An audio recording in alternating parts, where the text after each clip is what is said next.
Hello, welcome back to the channel. Welcome to the new top 10. Today I'm going to be taking a look at my top 10 4Ks from 2022.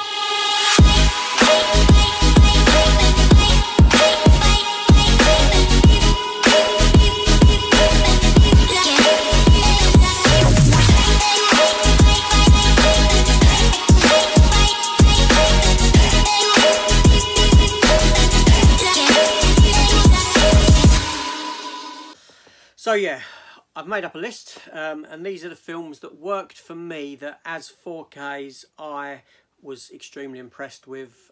Now that's irrespective of the quality of the film, because I'll be honest, you know, there's some films in here that wouldn't have made my top 10 lists, that in fact even went on to my worst or most disappointing films of the year. That's another story. So the minute you say, hold on a minute, you didn't like that film, or you didn't enjoy that film, you're disappointed with it, this is solely about the picture, the sound and that. Now there's a wealth of 4Ks releases that came out across 2022, and obviously I didn't get all of them. So my opinion is based upon what I have seen, what I enjoyed, and there we go. So first up, we have the movie Dog Soldiers. Yes, Dog Soldiers was released not too long ago, relatively new 4K release. It was a long time coming, and I will say that I think that this film looks fantastic in 4K, especially when you hold it up against what we had before, the Blu-ray transfer that came before. That here in the UK we didn't actually get on Blu-ray. I had an imported one from, I believe it was Germany, and it was a very, very rough looking version of the film, as in it looked awful. What more can I say? And this here, I was pleasantly surprised when I put this in. You know, the HDR kicks in, there's a depth to the blacks, the colours around the blacks are fantastic, they stand out. The scenes where they're in the Scottish Highlands at the beginning of the film look beautiful. It's a very good transfer. So next up, and from Sony, we have Morbius. Now it goes without saying, right, like I said, irrespective of the quality of film, this film looks fantastic in 4K. It sounds fantastic, it looks fantastic, it's colourful, it's bright, it's you know, it's there on the screen. It really makes the most of the 4K transfers that you can get, and from Sony you got to expect that, because Sony, well, pretty much whatever you get in the form of 4K, Sony do deliver. That's the one thing that they do. And next up, again, as I'm saying, irrespective of the quality of the film, another Sony release, and you know, my thoughts are mirrored with this, the copy again. Forget the film, the quality of the film. I know it was lackluster and it dropped the ball massively, but it was a fantastic transfer. And I feel like I'm repeating myself with the next one, because it's Spider-Man No Way Home, and what can be said? Again, looks fantastic, sounds fantastic.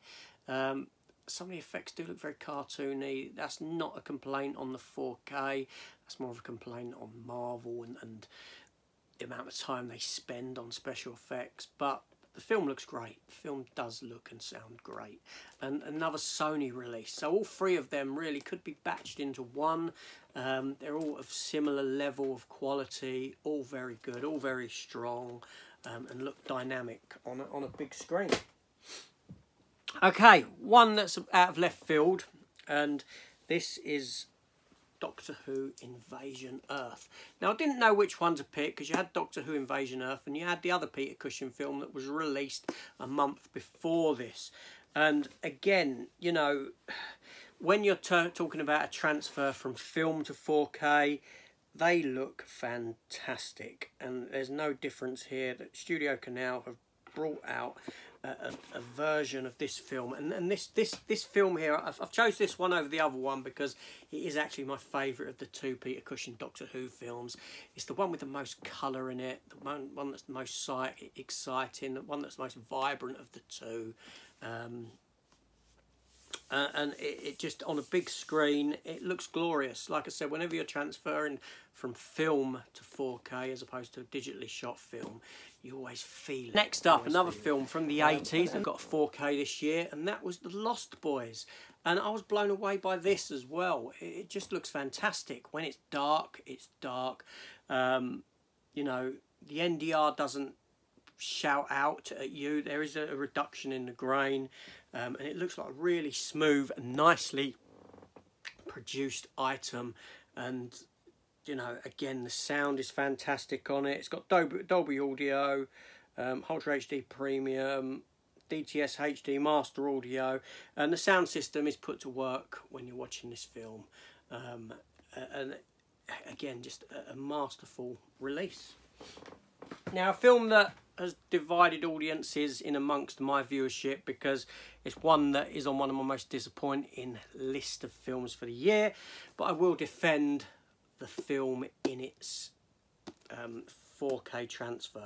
This film is fantastic. The HDR is great. The deep blacks, there's a great contrast between the deep blacks and the colours that's needed. The Atmos soundtrack is superb, second to none on it. And this film here is, you know, whether you're watching it, if you're watching it on Blu-ray or DVD, you don't get the experience of the 4K transfer. The 4K transfer is magnificent for this, I will give it that.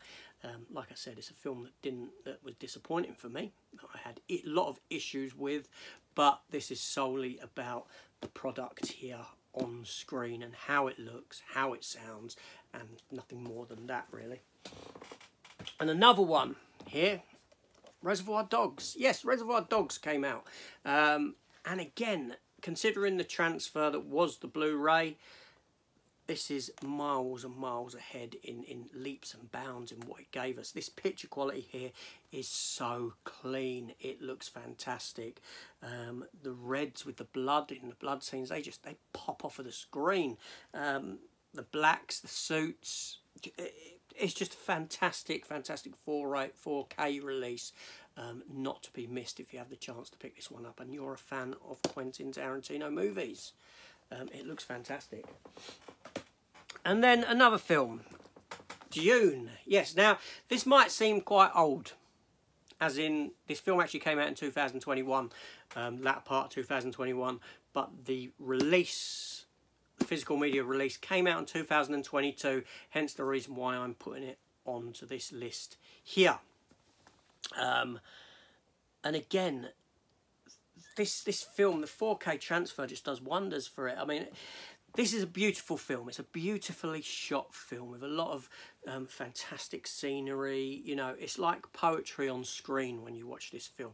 Every scene is crafted in such a way that it's just artistic. The entire artistic integrity to every shot in this film.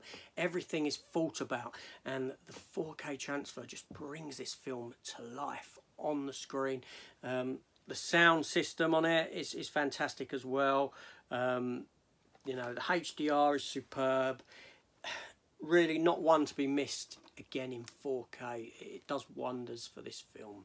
And with a film as beautifully shot as this, you know, it makes certain sense to, you know, have it looking that good. And then number one 4K for the year, and I think this might be a lot for everyone, and that's Top Gun Maverick. This is one of those ones that you will show your system off with, whether it be sound, picture. This is top-notch 4K release. You know, it's worlds apart from hundreds of other 4K releases that come out that I've seen. You know, I've not had the opportunity to experience the Atmos soundtrack on this as of yet, but From what I've heard, it just gives your system if you've got a sound system like that, it gives it a run for its money. It shows you exactly what it can do, and that, from what I've heard, with that combined with what you get in the way of picture in this film, just deserves to be top billing for the year. Absolutely. So there we go, just a quick run through of what I think are some of the top 4Ks for the year for me. Again, at the end of the day, it is all subjective, isn't it? Again, even with this, because like I said, you get hundreds of films that come out a year, you know, new 4K films. I haven't seen them all, so I can't make a comment on the others, but I know that there are films that come out and I think, this film doesn't need a 4K release. This film works better with the grain, with how it was originally shot, and the Blu-ray of it, you know, that sort of rougher quality of the film. RoboCop comes to mind, is one of those films that when I watched it, I thought, hold on a minute, this is too clean, this is too crisp for RoboCop, and it's actually taken me out of the film. So there is that scenario as well when talking about 4Ks.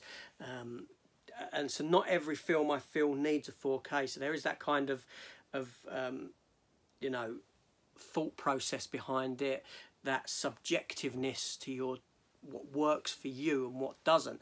Obviously, on the other hand, you do get 4Ks which are blatantly pretty damn poor. But there we go. Anyway, so that's it. I'm done with that. I know it's been a week for top 10s. Going into the new year, top 10 favourite films, top 10 worst, most disappointing films of the year. Almost a top 10, I'll say, because it went over a bit, of most anticipated films of 2023. Now you've got this, and I will be back. I will be back in a week's time with another top 10 for you, but I'm going to give it a week's break. I've got 2 more top 10s that I would like to do. They're in my mind. I won't give away details of what they are now, but in a week's time I'll have another top 10 for you. I don't think many people have done this top 10, so yeah, that'll be great. I'm looking forward to doing it and putting it together.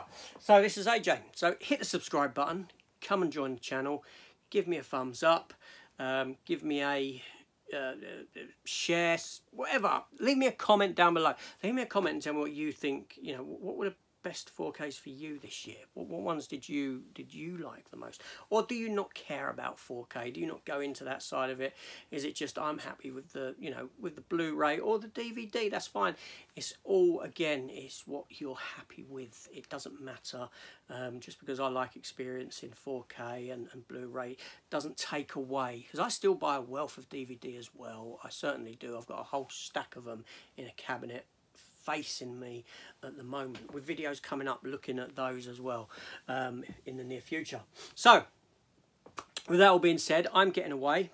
Thank you for watching, and I shall see you all on the next one. Take care all, and goodbye. And yes, I'm aware that my cutting in is pretty damn bad up there when I was painting, and I've got to get some white to just finish it off. I hate painting and decorating. This is AJ. See you on the next one. Take care all, and